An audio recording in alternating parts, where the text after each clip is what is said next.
안녕하십니까. 서울교육대학교 체육교육과의 장영규입니다.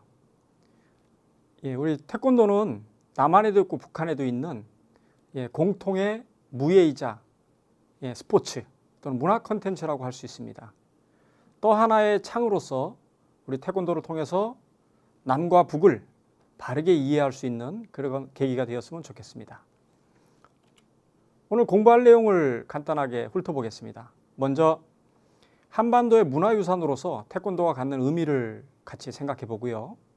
그 다음에 태권도의 공통적인 뿌리, 그 역사적 근원을 같이 살펴보겠습니다. 그리고 안타깝게도 그 단절과 왜곡이 일어난 그 역사를 같이 한번 짚어보고요. 21세기 전 세계적 문화 콘텐츠로서 태권도가 갖는 가능성을 한번 탐색해 보겠습니다.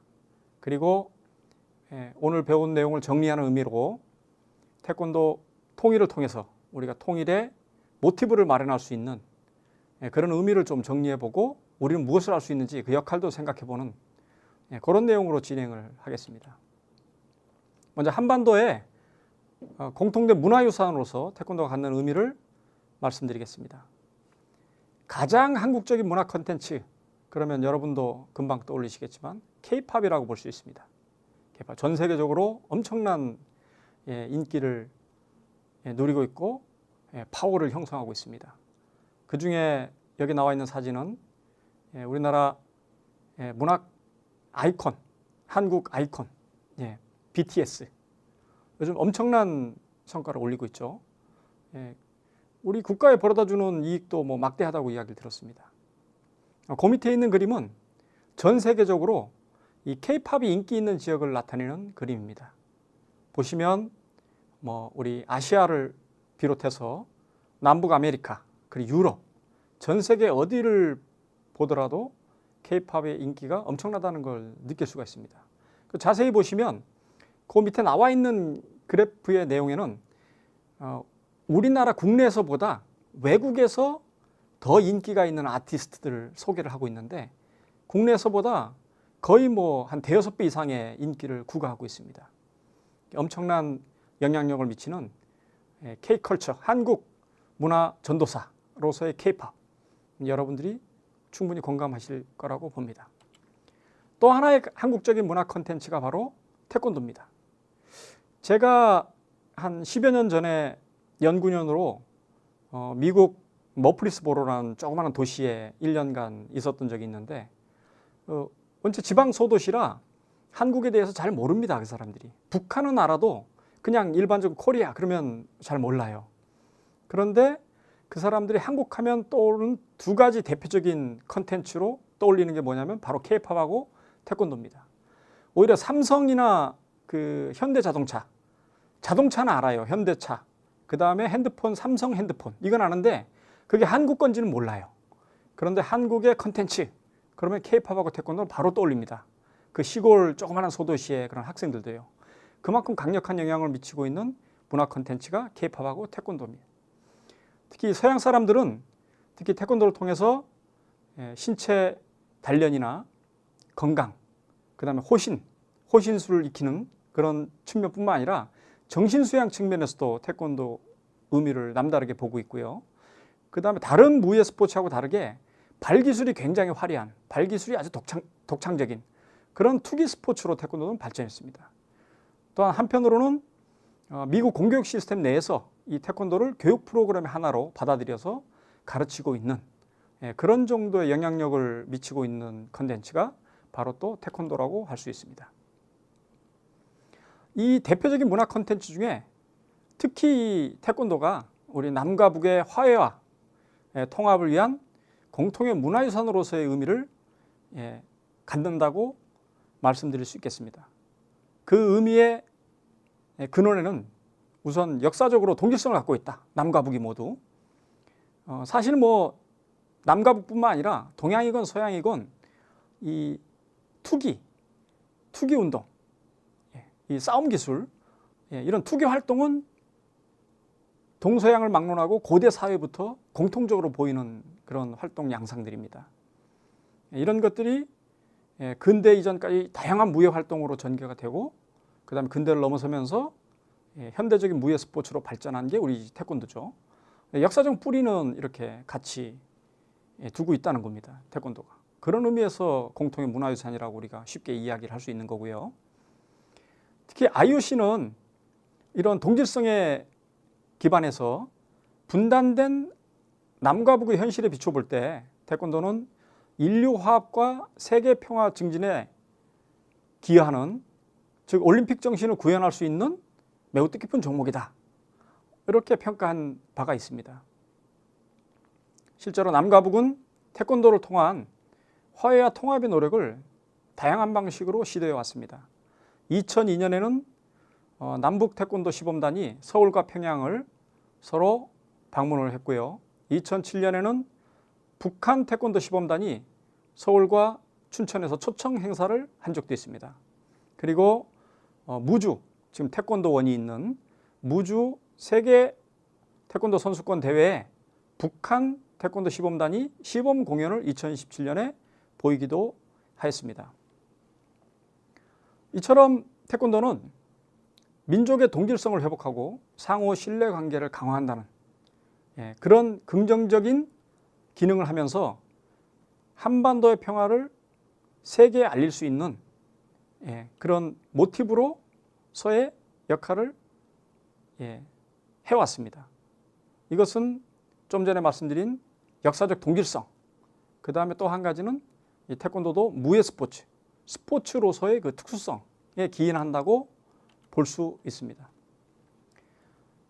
스포츠를 통한 다양한 남북 교류 활동이 전개돼 왔었는데요. 이것은 1963년 IOC의 권유로 남북체육회담이 시작되면서부터 비롯됐습니다.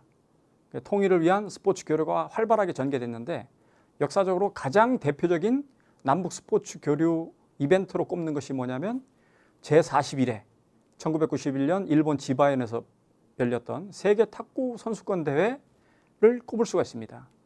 그래서 사진에 보시듯이 남북 선수단이 같이 한반도를 길을 들고 입장을 하고, 그다음 실제 단체전에서 우리 남한의 현정화 선수하고 북한의 이분희 선수가 복식을 이루어서 선전을 막 펼칩니다. 결국은 이 신문에도 나왔지만 여자 단체전에서 우승을 하는 쾌거를 이루게 되죠.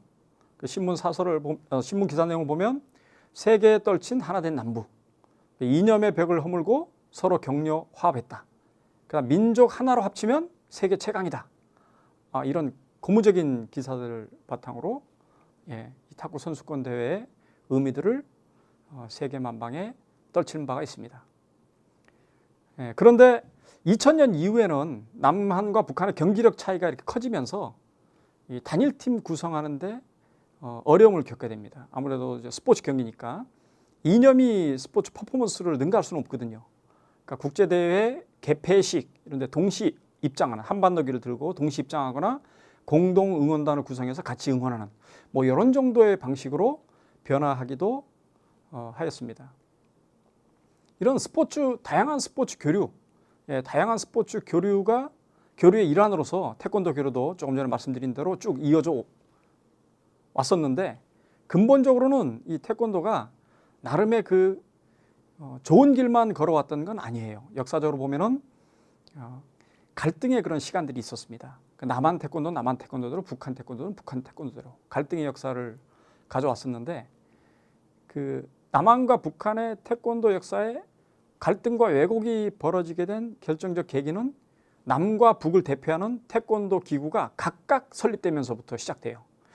그래서 남한은 지금 세계 태권도 연맹 WT, 월드 태권도, WT 1973년에 생기거든요. 이게 세계 태권도 연맹이 남한을 대표하는 그런 국제기구고, 현재 북한을 대표하는 대표적인 태권도 기구는 뭐냐면 국제 태권도 연맹, ITF, 인터내셔널 태권도 페더레이션, ITF가 있습니다. 그러니까 세계 태권도 연맹은 두 개가 있는 거예요.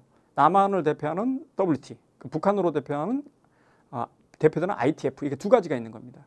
근데 아이러니하게도 이 두 가지 태권도 기구는 다 남한에서 처음에는 만들어진 겁니다. ITF조차도 북한에서 거의 헤게모니를 쥐고 있는 ITF조차도 사실은 1966년에 서울에서 창립된 겁니다. 그러다가 80년 들어서면서 북한으로 정착된 그런 국제기구예요. 약간 이런 역사적인 이 역사적으로 이런 갈등의 시기들이 있는데 그건 조금 이따 자세하게 말씀을 드리고요. 이렇게 갈라진 상태에서 남한은 남한대로 나름대로 아주 공격적인 외교전을 펼치게 됩니다.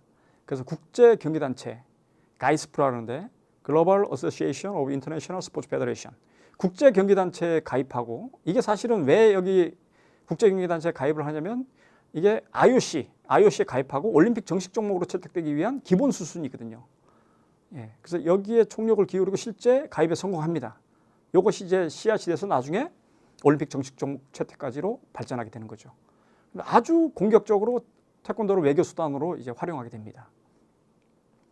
반면에 이제 북한은 약간 북한 사회 폐쇄성이라든지 그 다음에 뭐 국제적 영향력의 차이 그것으로 인한 그 다음에 정치 이데올로기 문제라든지 이런저런 사정으로 인해서 세계화에서 약간 이제 밀리게 됩니다. 우리나라에 비추어. 아무튼 이런 각각을 대표하는 국제기구가 따로 있으면서 생기는 갈등들 이런 것들이 하나 우리 험난한 태권도 통일의 과정에서 생각해 볼 수 있는 갈등의 흔적들이고요. 하나는 이렇게 기구가 달라지고 서로 나름의 길을 가면서 기술 체계가 이질화됐다는 겁니다. 그래서 태권도가 올림픽 종목에 채택되는 정도로 스포츠의 길을 남한에서는 갔다면 북한에서는 전통 무도 종목으로서 태권도를 남기려고 했어요.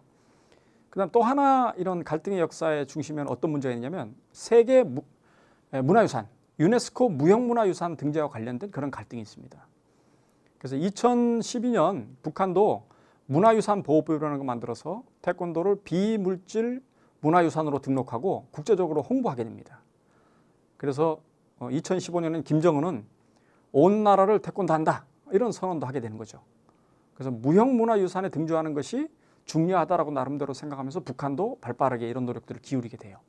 그러니까 그런 서로 이제 문화유산 등재와 관련해서 물론 태권도뿐만 아니라 뭐 씨름 그다음에 김장하는 거 뭐 다른 이런 아이템들이 있는데 이런 무형문화유산 유네스코 무형문화유산 등재와 관련된 그런 갈등도 우리 태권도 통일을 어렵게 만든 하나의 계기가 되기도 했습니다. 이런 그 갈등의 역사가 사실은 현재까지 진행형으로 지금 이어져 오고는 있습니다. 이어져 오고 있는데 원래 동질성을 느꼈던 기본적인 뿌리 어떤 측면에서 동질성을 느꼈고 왜 이런 갈등의 역사는 비롯됐고 이런 역사에 대한 좀 자세한 성찰이 좀 필요할 것 같아요. 그래서 남북 태권도의 뿌리부터 좀 구체적인 내용들을 설명을 좀 드리도록 하겠습니다.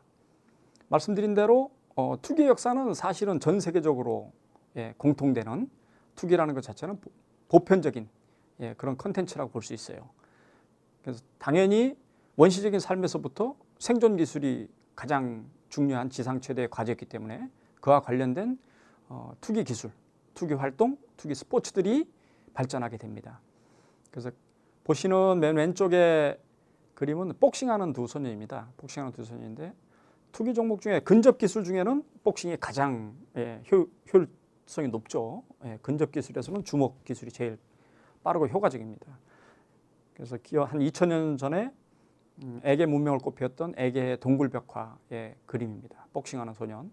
그리고 맨 오른쪽에 있는 건 그리스 시대의 그 도자기에 그려진 그림인데 이건 판크라지온이라고 약간 레슬링하고 그다음에 이런 복싱, 타격기 이런 것들하고 섞어놓은 형태예요. 그러니까 종합격투기 같은 겁니다. 지금 하고 있는 종합격투기하고 비슷한 건데 꺾고 조르고 차고 넘어뜨리고 이런 기술들을 종합적으로 다 할 수 있는 그런 종합격투기 같은 종목도 오랜 고대 시대 때부터 보이고요. 그다음 가운데 그림은 여러분도 잘 아시는 우리 조선시대 그 씨름하는 모습이죠. 그래서 씨름하는 그림입니다. 그래서 우리는 이제 씨름이 이제 대표적인 거죠. 태권도하고 씨름이. 그래서 이런 투기 역사를 같이 공유하고 있다는 점에서 당연히 뭐 뿌리는 같다 이렇게 볼 수가 있고요. 조금 우리 전통무의 측면에서 구체적으로 태권도 역사를 살펴보면 고구려 시대 뭐 수렵도라든지 아니면 석굴암에 나와 있는 금강역사상이거든요. 금강역사상 뭐 이런 걸 보면은 우리 전통무의 뿌리도 오래됐다 이렇게 이야기들을 많이 하죠. 근데 사실 이 석굴암에 있는 금강역사상은 이 불교 문화권에서 많이 보입니다. 그래서 우리나라에만 있는 전통적인 어떤 무예 활동이라고 뭐 확대 해석하기는 좀 어려운 점은 있고요. 아무튼 다양한 이런 권법이라든지 무예 기술 이런 것들은 고대 사회부터 우리나라에 쭉 역사적인 기록으로 남아있다. 이런 것들을 우리가 살펴볼 수 있는 거고요. 그 밑에 있는 그림이 무예도 보통지라는 겁니다. 조선시대 병법서입니다. 병법서. 창 다루고 칼 다루고 이런 병법에 관한 책인데 그중에 이 권법을 소개하고 있는 그런 그림입니다. 그래서 이미 근대 이전에 다양한 무예들이 있었는데 우리가 지금까지 대중화된 그 투기 스포츠의 원류로서 대표적인 무예 활동 두 가지 얘기하면 바로 태권도와 씨름을 우리가 드는데 그 중에 하나가 그 두 가지 모습을 다 볼 수 있는 사례 중에 하나가 여기 대쾌도라는 겁니다. 대쾌도. 크게 기쁜 즐거운 그런 상황을 보여주는 그림이다. 그래서 조선말 화가 유숙이 그린 그림입니다. 그래서 저 위쪽에 그림 보면은 씨름을 하고 있어요. 씨름하는 그림이 보이고 그 밑에 쪽에 보면 두 사람이 서로 발차기를 하기 전에 품을 받는 기본 스텝을 밟는 이런 그림이 그려지는데 저게 뭐냐면 택견입니다. 택견. 그거 구한말의 선교사가 찍은 사진하고 비슷하죠. 동작이 맨 오른쪽에 나와 있는 택견하는 소년들입니다. 구한말의 선교사가 찍은 사진이에요. 그러니까 우리는 전통적으로 근대 최근 그러니까 현대화된 태권도 이전 그 이전의 전통 무예라 그러면 이렇게 씨름과 태권도 그 두 가지를 우리가 대표적으로 이야기들을 보통 합니다. 근데 이제 근대화되는 과정에서 우리의 전통 무예가 약간 왜곡돼요. 왜곡되는데 그 왜곡되는 과정에 영향을 미쳤던 게 뭐냐면 일본의 가라데입니다. 근대화 과정이 우리가 어쩔 수 없이 역사적으로 일제 강점기라는 암울한 역사적 암흑기를 거치지 않습니까? 그 근대 과정이 일제의 강점하에 놓이면서 다양한 우리 문화 측면에서 전통 문화가 왜곡되는 그런 역사적 아픔을 겪게 되는데 태권도도 마찬가지예요. 그래서 기존의 택견이 자연스럽게 근대화하는 과정을 못 거치고 일본에서 들어온 가라데라는 것이 태권도의 그러니까 근대 태권도의 기반을 이루는 데 영향을 미치게 돼요. 그래서 무예의 근대화의 과정은 예를 들면 일본 같은 경우는 맨 왼쪽에 있는 그림이 사무라이 그림이지 않습니까? 이런 사무라이 정신, 그 다음에 그런 기술 체계 이런 것들이 이제 근대화한 게 일본의 이제 검도라는 거예요. 검도. 그래서 실제 진검을 가지고 승부를 겨루면 상대방이 크게 다치거나 죽기 때문에 근대적인 사고방식을 가지고 상대방을 보호하면서 죽도를 가지고 경기를 하는 그런 방식이 이제 검도 형태로 새로운 종목을 탄생시키죠. 그 중에 가라데도 사실은 설이 여러 가지 있습니다만 일본의 그 오키나와 지방, 일본의 남쪽 지방이죠. 일본의 오키나와 쪽은 중국의 권법들을 수입해 오거든요. 중국에서 수입된 권법들을 바탕으로 일본 오키나와에서 발전시킨 오키나와류의 그런 권법, 그런 것들을 좀 일본 스타일로 바꾸어 가지고 한 맨손 무예를 이제 가라테라 그래요. 가라는 이제 빌공짜. 우리가 가라오케 할 때도 있죠. 가라 이런 말 쓰거든요. 가짜 오케스트라다. 그렇게 우리가 해석을 하는데 여기서의 가라 이거는 빈 가라떼 이건 손 숫자입니다. 가라떼. 그래서 비어 있는 손, 그러니까 맨손이라는 뜻입니다. 맨손, 맨몸 무예 이걸 이제 우리 가라떼. 일본에서는 도를 붙이는 거 꼭 좋아하죠. 그래서 가라떼 또 이렇게 이름을 붙이는 근대 무술을 하나 탄생시키게 됩니다. 그래서 그 일본 문화를 대표하는 특징 중에 하나가 뭐 축소지향의 일본인, 온 우주의 의미를 끌어다가 도시락 안에 담고 그 의미를 집적해서 찻잔 속에 담고 내 정원에 담고 우주의 기운을 끌어서 내 한 동작에 이 모든 기운을 담아서 일격필살 상대를 제압하는 이런 분위기의 근대적 사유 방식을 바탕으로 한 일본 스타일의 새로운 무술을 만들어낸 게 뭐냐면 가라테입니다. 일본 가라테. 그 중에 일본 가라테 중에 조금 더 공격적으로 급진적으로 만든 게 뭐냐면 극진 가라테라는 겁니다. 이 가운데 계신 분이 사실 우리 교포인데 여러분도 아실지 모르겠습니다만 그 최배달하고 이름 맨손으로 황소를 잡았다는 최배달, 최영의, 최영이고요. 그 다음에 이런 그 일본의 가라떼가 사실은 우리나라로 넘어오게 돼요. 언제? 광복 이후에. 일본에 유학했던 분들, 유학파들을 중심으로 광복 이후에 우리나라에 들어오면서 약간 왜곡된 형태의 태권도의 기원을 형성하게 되는 겁니다.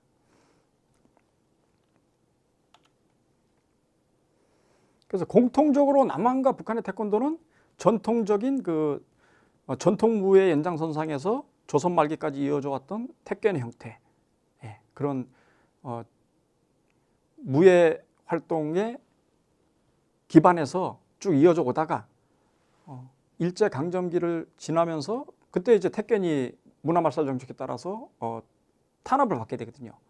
그 자연스럽게 전승이 못 되고 거의 핍박을 받다가 그러다가 광복 이후에 물론 복원을 했습니다만 이 택견보다 좀 더 확실하게 확산된 대표적인 무예 활동이 일본의 가라데가 되는 거예요.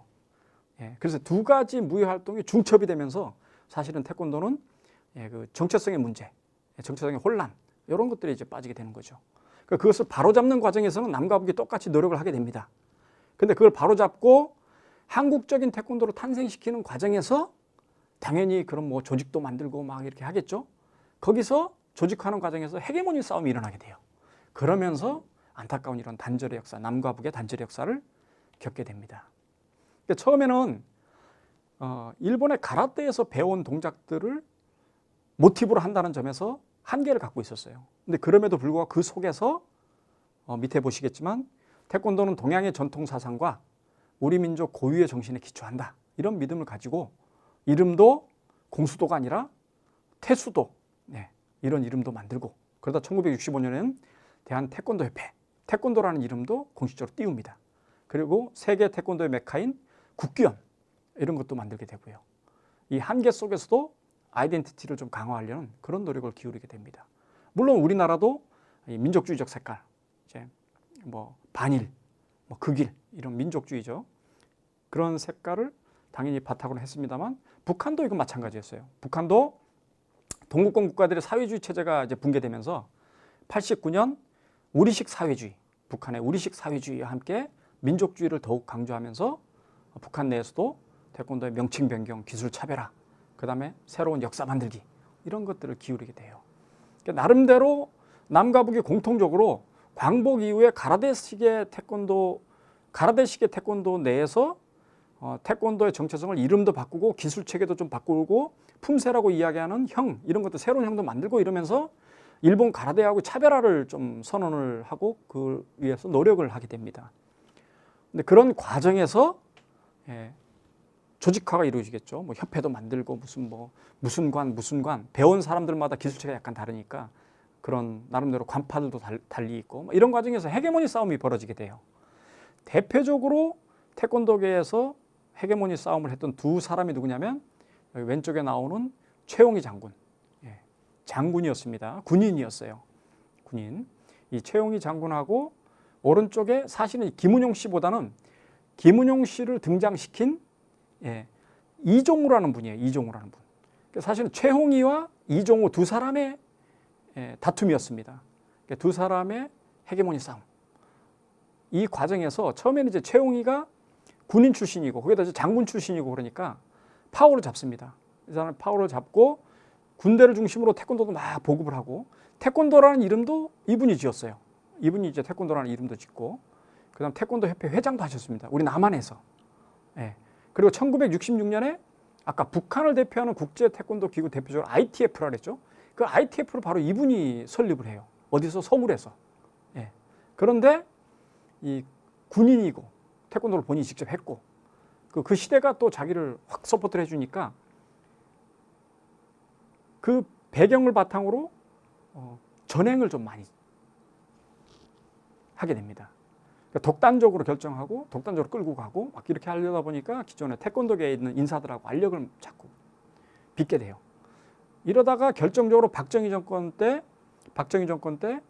그 박정희 정권하고의 어떤 갈등 이런 게 생기고 그다음에 뭐 간첩에 연루됐다 이런 연루설도 생기고 막 이러면서 망명을 합니다 이분이. 예. 1972년에 캐나다로 이주를 해버려요. 이주를 하면서 이제 남쪽의 태권도하고 이제 멀어지게 되는 거죠. 그러다가 1980년대 북한에 태권도를 보급하게 되고 2002년에 북한에서 이제 사망하게 됩니다. 근데 이때 80년에 북한에 태권도를 보급하게 된 데는 사실 북한에서 이분을 좀 스카우트 해간 겁니다. 그러니까 국내 정치 사정 속에서 밀려가지고 그런 스파이 혐의도 받고 이런 상태에서 외국으로 이주를 해서 나갔으니까 그랬으니까 당연히 북한 입장에서는 아주 의미 있는 인사로 보고 특히 이분을 모셔다가 자기 나름대로 북한식 태권도를 만들고 발전시키려는 그런 생각을 하게 돼요. 왜? 이때 거의 집중적으로 박정희 정권의 힘을 받아가지고 우리 남한의 태권도가 효과적인 외교 수단으로 국제 무대에서 막 발전해 나가고 있었거든요. 이 태권도뿐만 아니라 이 양대 세계대전 이후에 제3세계 국가들이 막 난립해 있고 막 이런 상황에서 외교 무대에서 아주 효과적인 수단으로 전 세계적으로 관심을 받았던 게 뭐냐면 스포츠라는 거거든요. 그러니까 대표적인 나라 동독입니다. 동독. 동독 같은 경우에는 세계대전 두 차례 세계대전에 다 연루돼 있고 전범 국가로서 아주 낙인이 찍혀 있죠. 독일 전범 국가로. 그나마 서독 같은 경우 이제 민주주의 진영, 자본주의 사회 이쪽에 이제 편입이 돼서 그나마 좀 나은데 동독은 이제 여전히 공산주의, 사회주의 체제를 유지하고 있으니까 별로 좋은 이미지로 동독을 이해하지 않습니다. 그러니까 동독이 국가 이 브랜드를 좀 국가 이미지를 개선하기 위한 그런 차원에서 국제 무대에서 이제 스포츠 선수들을 적극적으로 내보내요. 동독 선수들이 굉장히 잘했거든요, 옛날에. 국가의 전폭적인 지원을 받아서 훈련된 선수들이니까. 그러니까 동독이 미워도 금메달을 따니까 동독 국기가 올라가고 국가를 연주하고. 그 디플로맷, 외교관이라 그러죠. 인 트랙슛, 운동복을 입은 외교관 이런 표현까지 써가면서 그 선수들을 키워서 이 선수들을 통해서 동독의 위상을 세계적으로 알리는 그런 일들을 하게 됩니다. 그처럼 스포츠가 세계 외교 무대에서 중요한 그런 아이템으로 막 뜨는 시대였거든요. 딱히 다른 스포츠 종목에 뭐 두드러지게 잘할 수 있을 게 없는 상태에서 북한 입장에서 볼 때 남한에서 이 태권도를 가지고 세계 속으로 파견 사범하고 막 이런 활동들이 굉장히 고무적으로 보였던 겁니다. 그래서 최용희 씨를 스카우트해가지고 북한 태권도를 본격적으로 키우게 돼요. 그러면서 사실은 근대적인 북한 태권도가 다른 자기의 길을 가게 되는 겁니다. 거기서 본격적인 단절이 시작되는 거죠. 반면에 아까 이종우라는 태권도인은 가운데 있는 김은용이라는 외교관이었어요. 원래 외교관, 그 박정희 정권 하에서까지 계속 그 능력을 인정받던 외교관이었는데 이분을 그러니까 정치인이고 외교관이죠. 이분을 스카우트해서 태권도계에 앉히면서 이분의 그 능력, 그러니까 외교관으로서 정치적 능력 이런 것들을 활용하면서 남한의 태권도를 키우게 돼요. 근데 이 김은영이 그런 정치적 역량을 아주 잘 발휘하게 되죠. 본인도 결국 나중에 IOC 사마란치 위원장 할 때 부위원장까지 했습니다. 사실 우리나라에서 IOC 위원 하는 것도 대단한데 부위원장까지 했다는 것은 아주 역사적으로 스포츠 사회에 비춰보더라도 큰 일을 한 그런 분인 건 확실합니다. 그래서 뭐 잡지도 만들고 그 다음에 세계 태권도 연맹도 창설을 하고 ITF보다는 뒤늦었지만 아까 국제경기단체 가이스프 여기도 먼저 가입을 하게 되고 이 사람의 정치 역량을 바탕으로 올림픽의 정식 종목으로 채택되기까지 쭉 세계화의 길을 거침없이 이제 걷게 되는 거죠. 이 두 집단, 두 사람의 헤게모니 다툼에서 태권도의 단절의 역사가 비롯됐다. 약간 여러분들이 이제 모르셨던 역사일 수도 있을 겁니다. 그러니까 최웅이 저분이 결국 돌아가신 것도 북한에서 돌아가시거든요.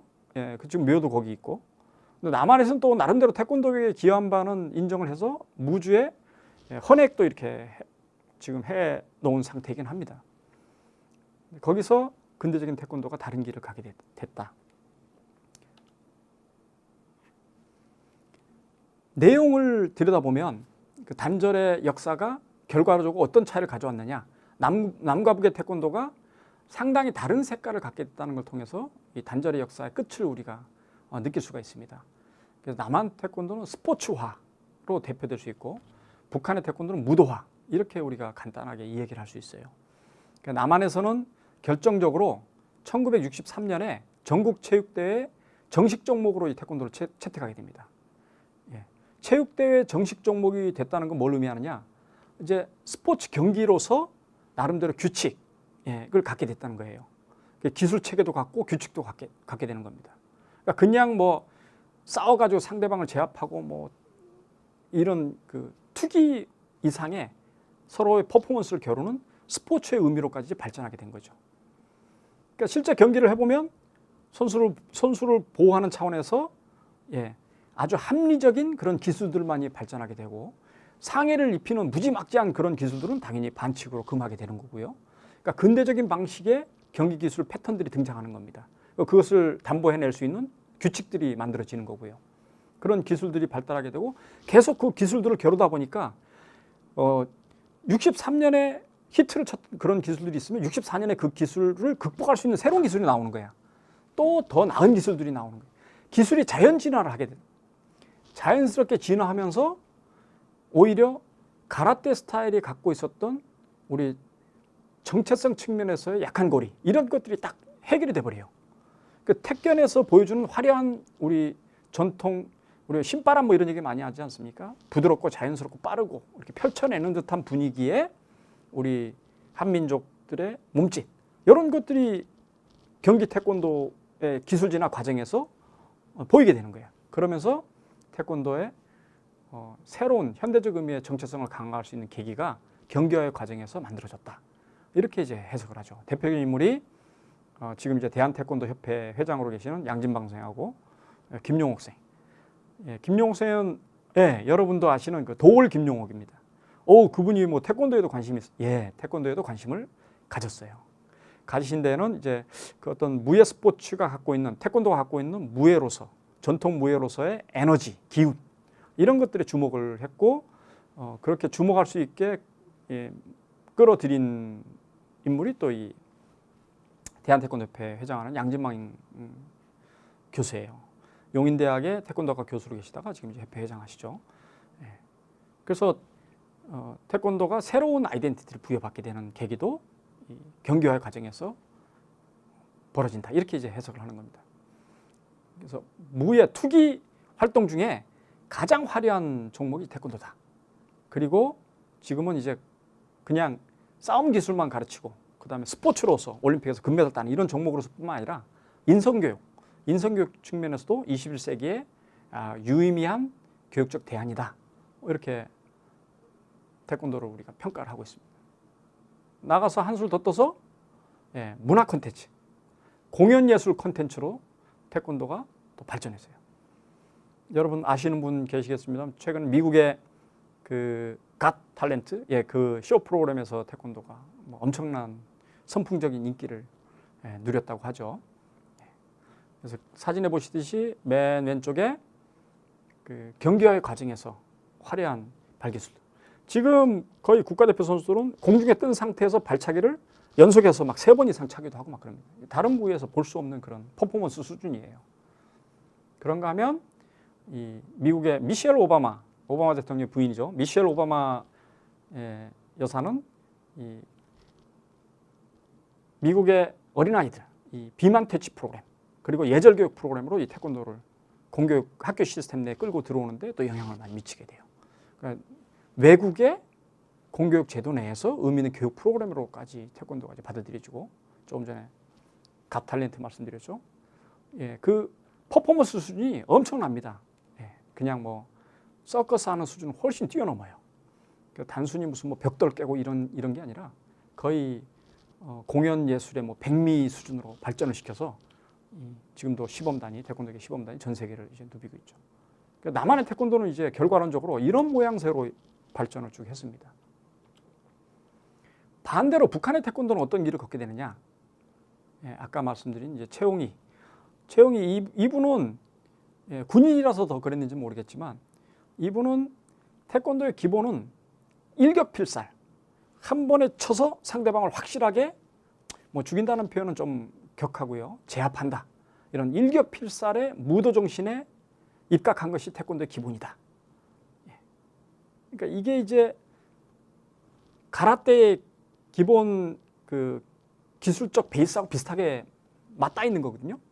근데 이런 일격필살의 어떤 무도정신, 이거는 북한의 사회주의 이데올로기, 전투력을 강화해야 한다는 사회주의 이데올로기와도 굉장히 맞아들어가는 면이 있는 거죠. 예. 그러니까 이런 분위기로 태권도를 발전시키게 돼요. 이 최용희 씨 입장에서 볼 때 경기화한다? 이건 말이 안 되는 거야. 태권도 자체가 한 방에 상대방을 죽이는 기술이기 때문에, 제압하는 그런 기술이기 때문에 실제 이 기술을 수행할 수 없다고 보는 거죠.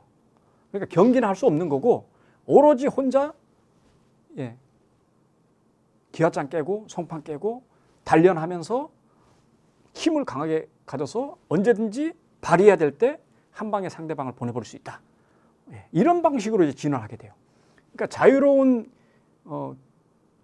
서로의 기량을 겨루는, 서로의 기량에 도전하는 이런 방식의 경기화의 길을 걷지 않고 혼자 끊임없이 수련하는 방식, 그런 걸 통해서 어떤 무도정신 이런 걸 기르고 일격필살의 의지, 이런 걸 강화하는 이런 측면으로 태권도를 발전시키게 돼요.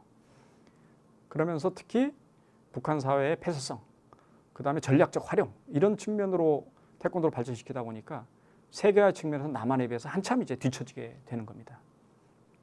근데 반대로 뭐 어떤 동양의 신비주의 이런 거라든지 아니면 투기, 원래 싸움 기술이라는 측면에서의 어떤 선명성, 이런 것들은 유지할 수 있었겠죠. 거기 장단점이 다 있는 거니까. 이렇게 남과 북의 태권도는 뿌리도 같고, 그 다음에 광복 이전까지만 해도, 또 광복 이후 한동안까지만 해도 사실은 거의 비슷한 길을 쭉 걸어왔어요.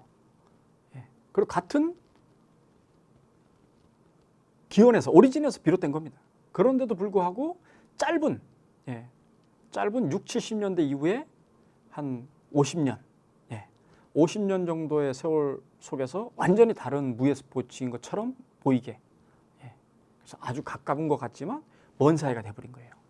기술적으로도 일적인 그런 종목으로 서로 제갈 길을 가게 된 겁니다. 기본적으로 겨루기하고, 북한 태권도 겨루기 안 하는 건 아니에요. 근데 이제 딱 끊어치고, 그 다음에 제한적으로 겨루기를 하는 데 비해서, 남한의 겨루기는 경기 형태로 많이 이제 발전이 됐죠. 그다음 품새, 우리가 뭐 몸통 맞고 지르고, 뭐 얼굴 맞고 몸통 맞고, 뭐 이렇게 나름대로 동작들을 연결해 가지고 하나의 수련 틀을 이렇게 만들어 놓은 그 품새가 있다는 거. 그다음 격파하고, 막 이런 것들의 기본적인 기술 체계는 비슷해요. 비슷한데 목표가 말씀드린 대로 실전 전투력이냐, 아니면 최상의 퍼포먼스냐, 이런 것들에 따라서 기술이 이질적으로 이제 바뀌게 되는 겁니다. 그래서 북한에는 힘을 추구하고 파괴력, 투지, 인내. 그래서 막 딱 떠오르는 게 뭐 특수부대, 뭐 이런 느낌이 딱 떠오르는 거면, 남한 태권도는 목표가 피크 퍼포먼스, 최상의 퍼포먼스, 스피드, 화려하고 창의적이고, 그 다음에 이걸 통해서 뭐 다양한 품성을 함양하고, 이런 교육적인 측면, 이런 쪽으로 남한 태권도는 색깔을 갖게 돼요. 약간 예술가, 퍼포먼스, 아티스트 같은 이런 느낌으로 이제 가게 되는 거죠. 그리고 두 가지 국제기구가 따로 있으면서 사실은 이게 계속 먼 사이로 있게 되는 겁니다.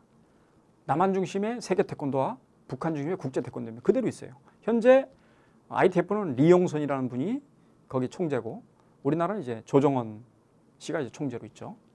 회원국은 우리나라가 206개 나라, 그리고 북한이 130개국, 우리 WT가. 근데 회원 수에서는 차이가 좀 많이 납니다. WT가 9천만 명 수준이면 ITF는 한 150만 명 정도 추산이 됩니다. 그러니까 세계화의 측면에서 보면 이제 WT가 결정적으로 성공한 케이스라고 볼 수 있죠. 그래서 이 태권도 통일을 남북 화해의 발판으로 삼겠다, 교도로 삼겠다, 그리고 남북 통일을 이야기할 수 있는 하나의 계기로 만들겠다, 이런 측면에서 이 태권도의 통일부터 우리가 해보자라는 논의를 사실은 수없이 하긴 했어요. 논의가 벌어질 때 두 단체 간의 근본적인 차이가 뭐냐면, 이 회원의 차이를 보면 알겠지만, 기본적으로 이 남한 중심의 경기 태권도를 중심으로 한 세계 태권도 연맹의 태권도가 전 세계적으로 확산돼 있고 일반화돼 있으니까, 이 남한 중심의 세계 태권도를 바탕으로 흡수 합병을 해야 된다고 생각하는 거고, ITF는 뭐 1대1 통합을 해야 된다, 이러면서 이제 통합에 어려움을 겪고 있는 겁니다. 그 다음에 여전히 이런 갈등의 골이 메워지지 못하는 또 하나 이유는 뭐냐면 세계문화유산 등재와 관련해서 그래요. 기본적으로 유네스코에서는 공통의 문화유산이 여러 지역이나 다수국가에서 발견되면 공동으로 등재할 걸 권유를 하거든요. 공동으로 등재할 걸 권유를 하는데 그럼에도 불구하고 무형의 문화유산도 21세기 융합의 시대에는 엄청난 부가가치를 창출할 수 있다는 점에서 북한도 이 문화유산 등재를 추진하게 됩니다. 그래서 예를 들면 씨름 같은 경우에 먼저 북한이 2015년에 먼저 단독으로 문화유산에 등재 신청을 하게 돼요. 우리나라 깜짝 놀랐죠. 그래서 뒤늦게 노력을 하다가 나중에 공동 등재가 되긴 합니다만, 지금 태권도가 갖고 있는 국제적인 파급력에 비춰볼 때 문화유산 등재를 어떻게 누가 먼저 할 것이냐 이런 것들이 하나의 또 갈등의 씨앗이 되고 있습니다. 또 하나는 이제 정치적 계산, 정치적 이해관계가 다른 거예요. 남한은 조금 이제 전술적인 측면에서 태권도를 이 화해 무드를 조성하는 수단으로 좀 적절하게 활용하고자 하는 그런 의지가 있다면 북한은 명확한 전략, 정치를 우선으로 하고 그 다음에 태권도가 부차적으로 따라오는 이런 측면에서 스포츠 교류를 실시하면서 약간 접근법의 차이가 있어요. 기본적으로 뭐 큰 정치적인 이슈들에 대한 확연한 입장 표명을 하지 않으면 이런 교류들은 아무 의미가 없다 이렇게 보는 게 이제 북한식 입장인 거죠. 전체적으로 남한과 북한의 태권도를 쭉 비교를 한 표입니다. 보면은 뭐 겨루기 방식이 약간 다르지만 겨루기도 있고 품새도 있고 이름은 조금씩 다르죠. 그 다음에 격파 이것도 그대로 있습니다. 그 다음에 뭐 시범 이것도 다 있고 띠는 우리나라가 5단계면 북한이 이제 6단계로 돼 있고요. 그 다음에 도복은 북한의 경우에 사범은 이 검은색 테두리 줄이 있어요. 그런 게 있고 그 다음에 대표적으로 특징 중에 하나가 뭐냐면 북한 태권도 얼굴 가격이 가능해요. 복싱처럼. 그래서 글러브를 착용합니다. 글러브. 그런데 우리나라는 이제 다양한 발기술 중심으로 경기를 하게 돼 있죠. 이게 이제 남북 태권도의 차이점이라고 볼 수 있습니다. 그러면 이런 단절의 역사에도 불구하고 아까 말씀드린 태권도가 갖고 있는 역사적 동질성, 그 다음에 21세기 문화 콘텐츠로서의 가능성 이런 것들을 비춰볼 때 우리가 새롭게 남북 태권도를 어떤 융합의 과정을 거쳐서 21세기 대표적인 이 한반도를 대표하는 문화 콘텐츠로 띄울 수 있는 그런 가능성 없겠느냐. 그걸 위해서 또 우리가 무엇을 할 수 있겠느냐. 이런 부분을 한번 생각해 보도록 하겠습니다. 말씀드린 대로 역사적 문화적으로 동질성을 갖고 있고 그 다음에 글로벌 교육 문화 콘텐츠로서의 잠재성이 있습니다. 그리고 문화산업 측면에서 경쟁력도 있어요. 이렇게 볼 때 남한과 북한이 다 이런 측면에서 관심을 갖는 거죠. 그러니까 쉽게 통합할 수 있는 여지가 있는 겁니다. 그리고 다른 일반 경기 종목 같은 경우에는 예를 들면 아까 탁구 같은 경우에 뭐 외래 스포츠니까 교류를 한다 그러면 그냥 기술 교류 같이 탁구 치고 뭐 이런 것밖에 할 게 없어요. 공통의 관심 영역이 없다는 겁니다. 그런데 태권도는 활발한 교류를 위한 공통의 관심 영역이 따로 또 있습니다. 그 내용과 관련해서 역사 연구할 수 있죠. 가치에 대해서 논의할 수 있죠. 교육 프로그램 만들어 볼 수 있죠. 그 다음 기술에 대해서 서로 연구해 볼 수 있죠. 태권도 산업을 통해서 이익 창출할 수 있는 방안도 우리가 생각해 볼 수 있죠. 다양한 관점에서 논의거리가 있다는 겁니다. 이런 것들이 단절의 역사를 극복하고 태권도가 한민족의 새로운 가능성을 여는 계기가 될 수도 있다는 겁니다. 그 가장 직접적인 방편으로 이 두 국제기구를 통합하는 그런 방안을 우리가 쉽게 생각해 볼 수 있어요. 그러려면 우선 이제 교류를 활발하게 해야죠. 기술 교류를 하는 겁니다. 서로 태권도 겨뤄보는 겁니다.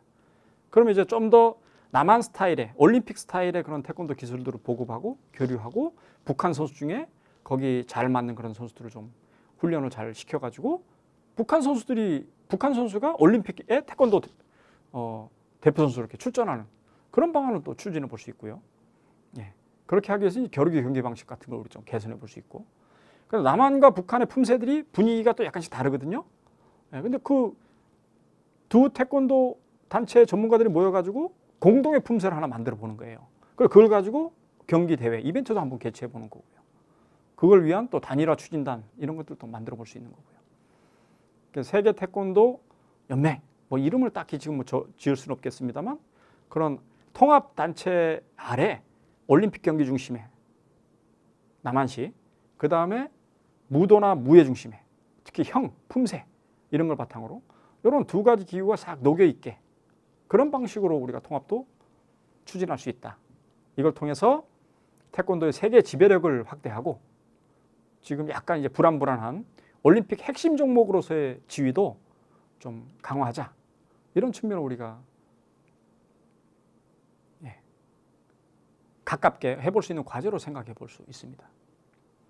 그 다음에 21세기 한반도를 대표하는 문화 콘텐츠로 태권도를 발전시키는 겁니다. 그렇게 하기 위해서 유네스코 문화유산 등재 공통적으로 추진하는 거죠. 이 문화유산 등재라는 게 자국의 문화유산을 국제적으로 인증하는 그런 의미를 갖는 거거든요. 그러면 자국민의 자긍심도 고취될 것이고 당연히 국가 이미지 높아질 뿐만 아니라 관광산업도 발전하겠죠. 그럼 거기서 파생되는 문화산업도 발달하고 국가 경제적인 이익으로 연결될 수 있다. 이런 측면에서 문화유산 등재는 의미를 갖는 겁니다. 그걸 같이 하자는 거죠. 지금 씨름은 2018년에 공동 등재됐어요. 아리랑이나 김치 이런 것들. 남북이 서로 갖고 있는 문화유산을 중심으로 경쟁 관계가 심화되고 있는데 오히려 이거를 교류 협력할 수 있는 계기로 승화해보자. 무형문화유산은 투게더 같이 갖고 있는 게 아니라 공적으로 우리가 공유문화의 그런 관점에서 공적으로 소유한다고 보고 상호 협력하자 이런 겁니다. 그래서 공동으로 등재하고 통합, 운영, 관리, 보존하자. 그걸 위해서 추진위원회도 구성하고 사무국 운영하고 결국은 유네스코 문화유산에 공동 등재하는 이런 방식으로 노력을 21세기 문화 콘텐츠로 키우는데 1차적으로 우리가 해볼 수 있는 과제 아니겠느냐라는 부분을 우리가 생각할 수 있습니다. 그 다음에 그것이 발판돼서 문화 콘텐츠 산업으로 우리가 확산해 나갈 수 있어요. 지금은 다양한 창조적 결합을 통해서 새로운 부가가치를 창출하는 시대 아닙니까? 태권도 자체는 원래 정치적 색깔이 없는 겁니다. 우리의 원형 콘텐츠예요. 따라서 다양한 디지털 기술이나 엔터테인먼트적 요소라든지 편리성 이런 걸 고려한 융합 콘텐츠로 얼마든지 자유롭게 창작할 수 있는 겁니다. 이걸 통해서 창조적 경제 발전을 도모하는. 대표적인 예가 이제 통일 독일의 경우에도 이런 문화 산업으로 발전한 과정을 우리가 대표적인 예로 들여볼 수 있는데 최초에는 독일과 동독과 서독이 통일된 이후에도 서로 이질적이었거든요.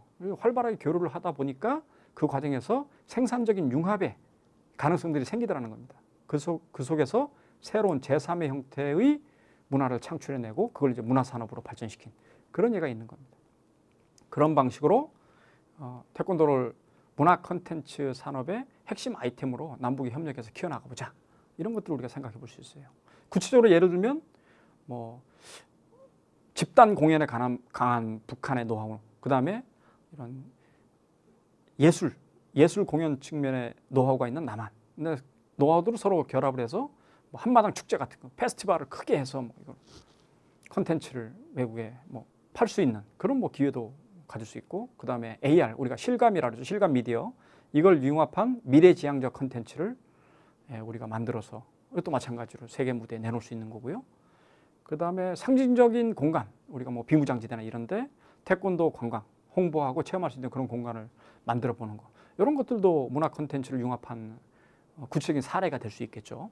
이런 걸 통해서 민족의 동질성을 회복하고 태권도를 글로벌한 문화 콘텐츠로 확장하는 겁니다. 그래서 새로운 한반도 평화 협력의 시대를 우리가 만들어 볼 수 있지 않겠느냐, 그런 생각을 조심스럽게 해봅니다. 지금까지 말씀드린 내용들을 쭉 우리가 정리하는 의미에서 이 태권도 통일과 우리의 역할, 요거를 생각을 해보겠습니다. 원래 이 시간은 태권도를 모티브로 통일에 대한 지혜와 함께 초등교사로서 남북 통일의 중심에 바로 서보자.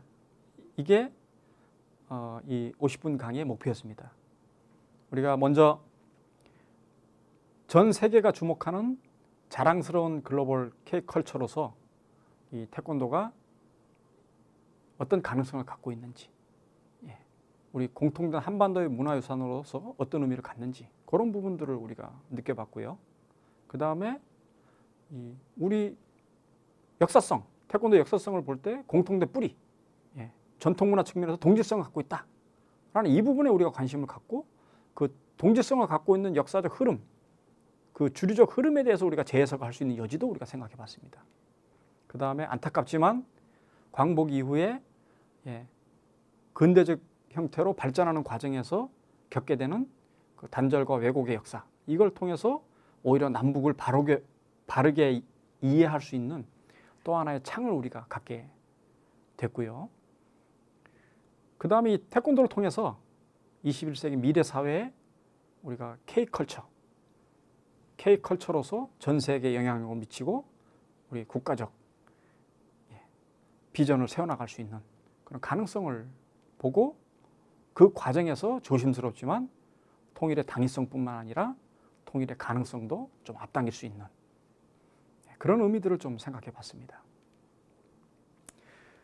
그 태권도를 통한 남북의 문화적 동질성과 과제를 우리가 쭉 살펴보고 이해를 했는데, 뭐 이런 걸 바탕으로 우리가 그렇다고 당장 태권도를 배워서 북한과 태권도를 우리가 직접 교류하거나 협력하기는 어렵겠죠.